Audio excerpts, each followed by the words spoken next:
The meet and mingle wasn't as humiliating as I'd expected. Most of the attention was on Vincent and most of the compliments went in his direction too.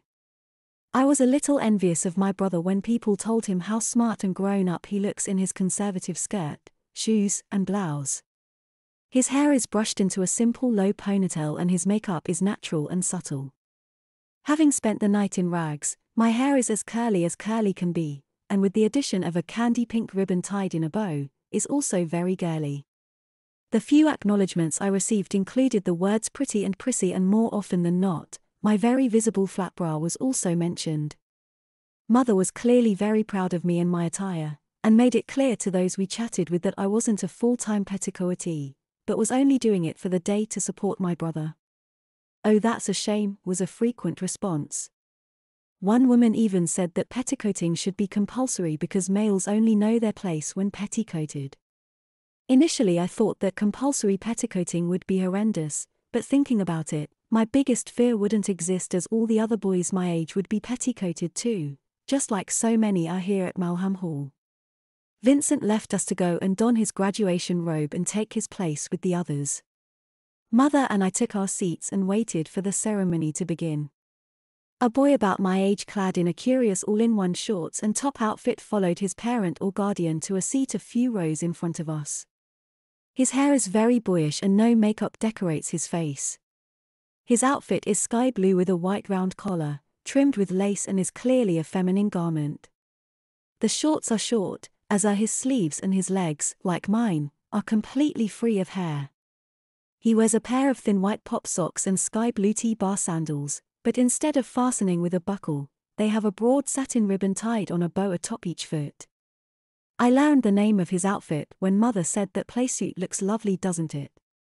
It wasn't what I'd call nice, and guessing by the morbid expression on his face, he doesn't like it either. As he took his seat, I noticed that his playsuit fastened via a long back zip, meaning the white buttons on the front must have been for show. On spotting what looked like a small padlock at the nape of his neck, I turned to my mother and quietly said, "Is that what I think it is?" At first Mother wasn't sure what I meant, but after observing the boy for a moment she said, "Oh, you mean the lock?" I nodded and she went on to tell me that he's probably being punished for something. She speculated that he may have refused to wear his dresses, kept taking them off, and as a result, has been fastened into a garment that he can't remove. I used to wonder why Vincent didn't simply remove his dresses when Mother began to petticoat him.